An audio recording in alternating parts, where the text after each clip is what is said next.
Hello, it's David Watkins, Turf Nerd Lawn Care out of Dayton, Ohio. We're back at this renovation. Here goes Jackson. What we're doing is, so this is really step 3. I recorded step 1 and 2 last week. I really is just step 2. I didn't record step 1, but I explained what step 1 was, and that was, to recap, I applied, actually I used Ranger Pro, was the non-selective herbicide I used to kill off the lawn. And then last week was step 2. I came out and just re-sprayed again.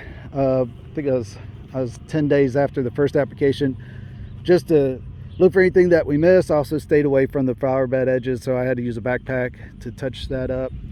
And anything that just escaped the herbicide the first time, I re-sprayed, and so now everything's dead and or in the process of dying. So there are some little pieces of grass here and there and little spots that still has some green vegetation. Here's, if you can see that. So there's some here and there, but that got resprayed the other day and it's going to die. So using Ranger Pro, it's a very slow process from the time that you apply it to the time it actually turns brown. But anyway, I've done this now 32 years times, I don't even know how many I do a year. I've done a lot, so I have no concerns that that's not dying. So here we are. What we're doing is a little bit different than what most folks do. We're broadcasting the seed with the broadcast spreader. Jackson's back there doing his trim pass right now, and then we're going to stitch it in, or use a spike type aerator. You can see the spikes on it.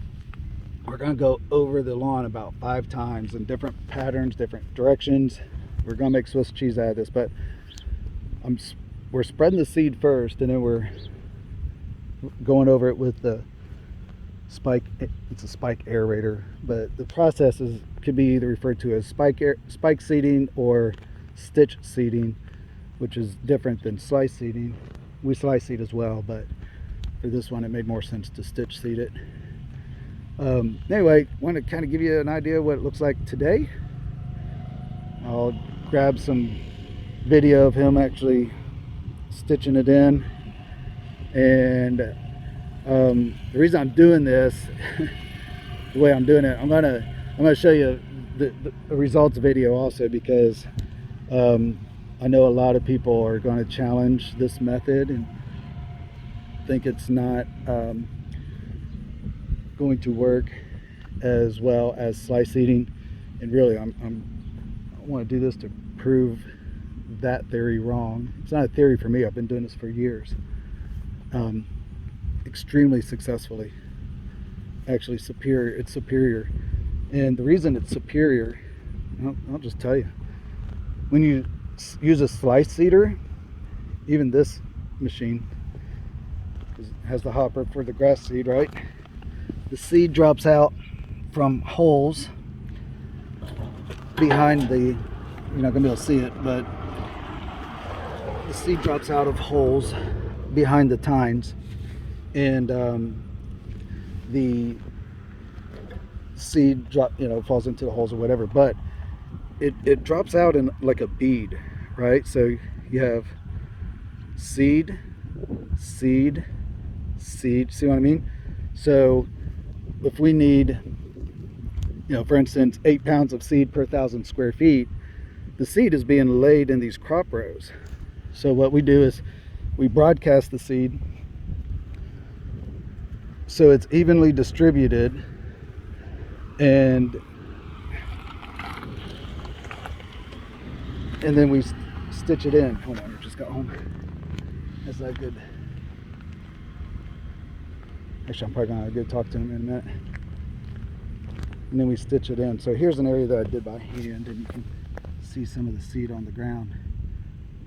But it'll come up real nice and evenly distributed, instead of being sliced in, into crop rows where it just comes up in these rows. Even if you go over it multiple times, you still have a concentration of seed in the rows versus it being evenly distributed.